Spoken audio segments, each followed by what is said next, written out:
Hello, this is Pastor Bob Douglas at MarriageHelp.com. Thank you for watching rule number 3 on our 10 Rules series of lessons. If you look at the printout on the sheet, on the article behind it, you will find that it has a lot of information there about how we have vulnerabilities inside of us.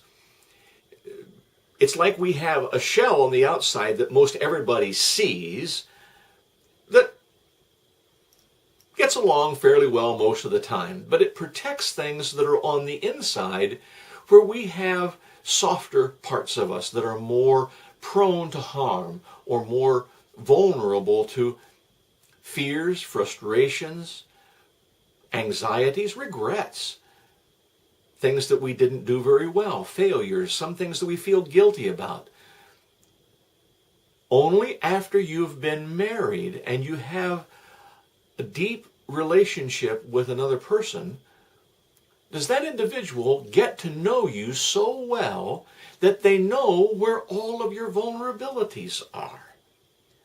When you work with somebody, you may know them socially, you may know them in your club or in the church group or in the Sunday school class, but they don't really know the places where they can do harm to you.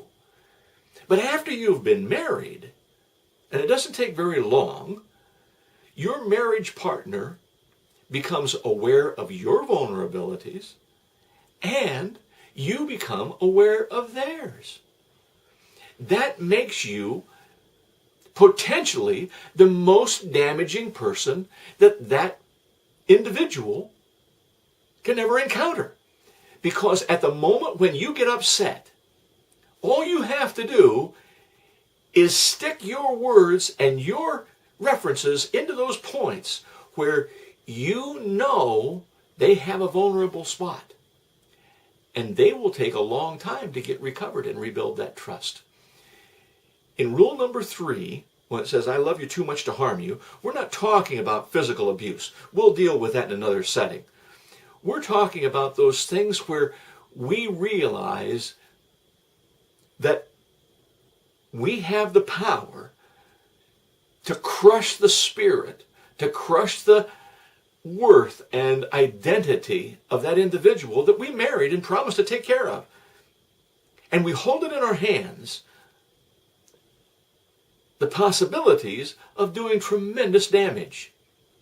We, the two of the marriage, have to commit to put a iron-clad shield in our arguments, in our conflicts, in our times when we're not feeling very good about what's going on, that we're never going to go past that shield. We're going to protect the heart, the spirit, the psyche of the individual we're married to.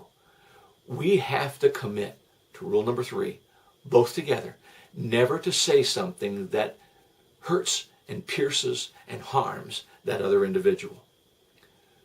We'll go on to rule number 4, but I want you to take a minute and just think about, are you ready to make the commitment right now as you start down that list of 10 to say, I love my partner, my spouse, the one I'm going to marry, enough that I will never, ever, ever harm them. Think about that. Thank you for watching MarriageHelp.com.